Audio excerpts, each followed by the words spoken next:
प्यारे छात्रों,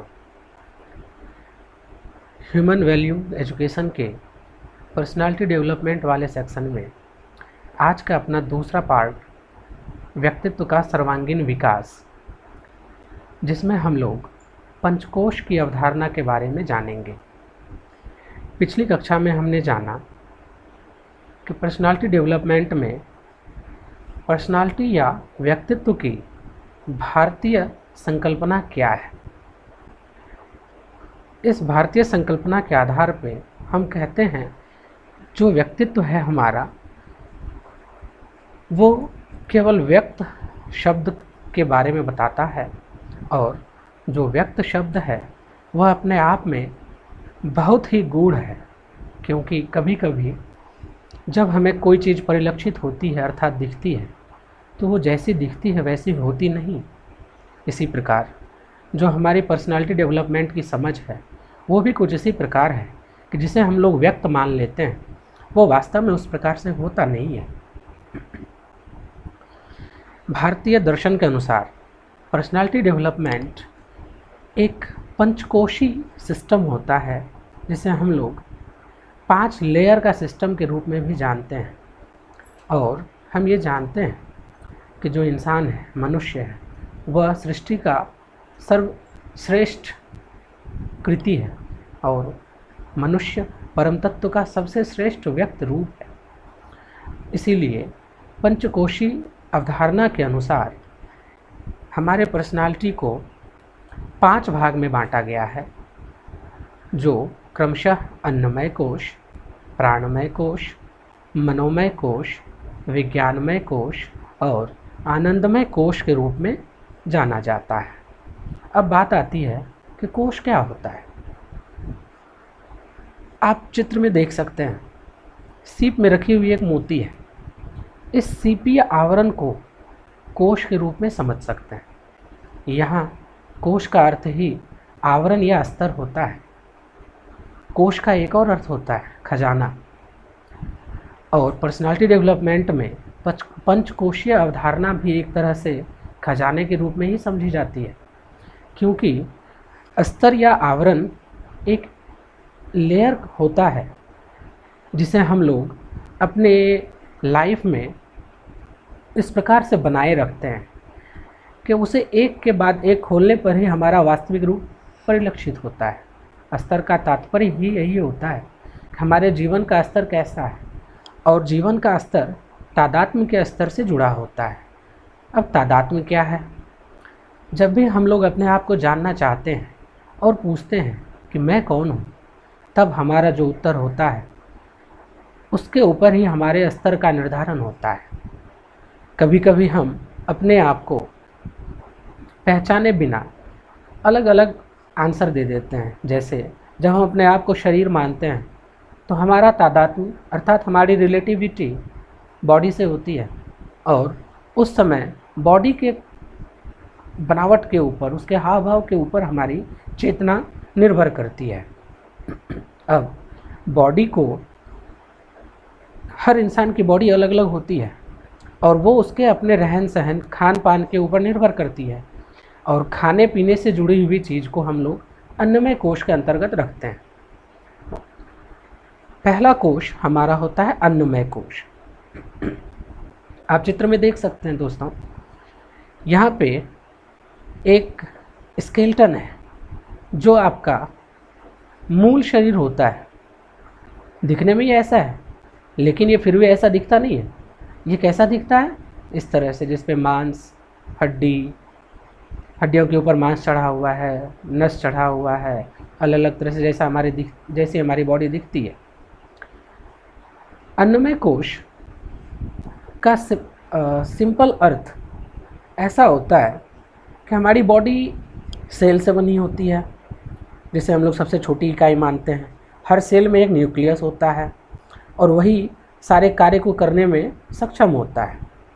अब शरीर को बनाने के लिए सबसे पहली जो ज़रूरत होती है वो होती है अन्न की, क्योंकि जिस प्रकार से हमारा खान पान होगा उस प्रकार से हमारे शरीर की प्रगति निर्भर करेगी।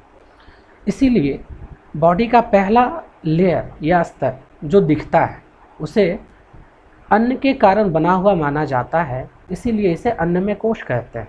हम जानते हैं कि अन्न से ही हमारी बॉडी, हमारा शरीर पुष्ट होता है। अगर अन्न नहीं हो तो हम लोग कमज़ोर हो जाते हैं, और इसीलिए अन्नमय कोश को हम लोग पहले स्तर पे रखते हैं। और अन्नमय कोश का स्थान मुख होता है, क्योंकि मुंह से होकर ही अनाज पेट में जाता है, फिर ब्लड, मसल्स, ये सारी चीज़ें बनती हैं। और अपने शारीरिक ढांचे को दिखाने के लिए जो सबसे पहला कलेवर होता है वो अन्नमय कोश कहा जाता है। दूसरा कोश होता है प्राणमय कोश। प्राणमय कोश प्राण से जुड़ा हुआ कोश होता है। हम जानते हैं कि हमारी बॉडी को जो चलाने वाली एनर्जी होती है वह प्राण होती है, और जिसमें प्राण नहीं होता उसको हम लोग निर्जीव मान लेते हैं, निष्प्राण मान लेते हैं, और जिसमें प्राण होता है उसे हम लोग सजीव मान लेते हैं। इस प्रकार से हम कह सकते हैं कि प्राण एक चार्जर सिस्टम होता है। वस्तुतः जो लाइफ एनर्जी हमारी होती है, जिसे हम लोग प्राण शक्ति भी बोलते हैं, वो भी अन्य शक्तियों के अनुसार ही एक रूप से दूसरे रूप में बदलती है। जैसे हम लोग जब अनाज खाते हैं, तो जब हम लोग अपने मनोनुकूल खाने को खाते हैं तो हमें ज़्यादा अच्छी एनर्जी की फीलिंग आती है, और अगर हम लोग ज़बरदस्ती कोई चीज़ खाते हैं तो वो हमारे शरीर पे सूट नहीं करता है। प्राणमय कोश को मैंने अभी बताया आपको कि एक चार्जर पद्धति के रूप में होता है। क्यों? क्योंकि जैसे जब हम लोग अन्नमय कोश में, अर्थात अनाज के क्षमताओं, वो तो ख़त्म होते रहती है शक्ति, लेकिन प्राणमय कोश उसकी शक्ति को खोखला नहीं होने देती, डिस्चार्ज होने के पहले ही चार्ज कर देती है, जिस प्रकार से एक डायनेमो सिस्टम बनता है। इसीलिए हम लोग इसको एक चार्जर सिस्टम भी बोलते हैं। तीसरा कोश होता है मनोमय कोश। मनोमय कोश मस्तिष्क में केंद्रित माना जाता है। हमारी हर प्रकार की इच्छा, कल्पना, चेतना, विचार, गतिविधि सब उसी क्षेत्र में निर्मित होती है। और हम जानते हैं कि मन से संबंधित है मनोमय कोश, और मन की गति को सबसे तेज माना जाता है। इसीलिए कहा जाता है कि मन प्राणों से भी सूक्ष्म है और किसी का आलंबन किए बिना नहीं रहता। ये मन ही इच्छा करता है, मन के कारण ही हमें रुचि और अरुचि की भावना होती है। सुख दुख, हर्ष शोक, विकार, संकल्प, विकल्प इत्यादि ये सारी मन की इच्छाएं हैं। और मन वस्तुतः चंचल होता है, एकाग्र करने के लिए विशेष परिश्रम करना होता है, क्योंकि मन का प्रभाव शरीर पर भी पड़ता है, बुद्धि पर भी पड़ता है।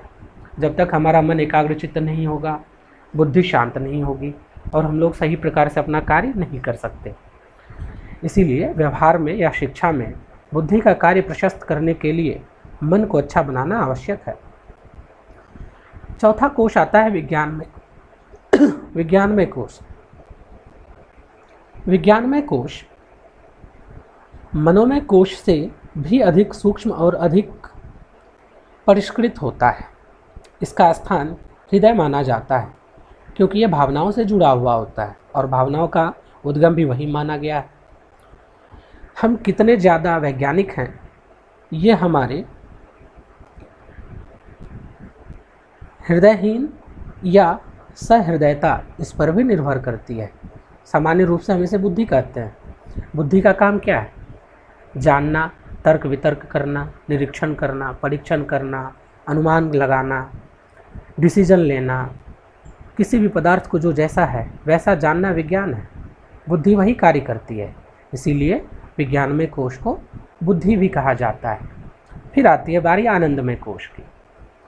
पांचवा कोश आनंदमय कोश है। आप चित्र में देखिए, इस चित्र को देख के आपकी मनोवृत्ति कैसी भी हो, उसमें एक अच्छी चेतना का संचार होने लगता है और इसका उद्गम स्थल मस्तिष्क के मध्य भाग में माना जाता है। वस्तुतः आनंदमय कोश छात्रों के हिसाब से दृष्टिकोण के परिष्कृत होने से संबंधित है। अर्थात हमने देखा होगा कुछ व्यक्ति ऐसे होते हैं जो किसी भी प्रकार की स्थिति हो, कितनी भी जटिल परिस्थिति हो, वो उसमें भी हंसते और हंसाते रहते हैं और साथ ही हम एक और चीज़ देखते हैं कि कई पर्याप्त सुविधा साधन होते हुए भी कुछ व्यक्ति ऐसे मिलते हैं जो खींचते हैं और खिंचाते रहते हैं। यह सुसंस्कारिता और कुसंस्कारिता की प्रतिक्रिया होती है और आनंदमय कोश इसी से जुड़ा हुआ होता है। इसीलिए आनंदमय कोश को मनुष्य के प्रगति की सबसे उत्तम अवस्था माना जाता है। छात्रों, पंचकोश की अवधारणा से जुड़ा हुआ यह कक्षा आज यहीं पे समाप्त करते हैं हम लोग। अगली कक्षाओं से हम लोग विस्तृत रूप से इनकी विवेचना करेंगे। धन्यवाद।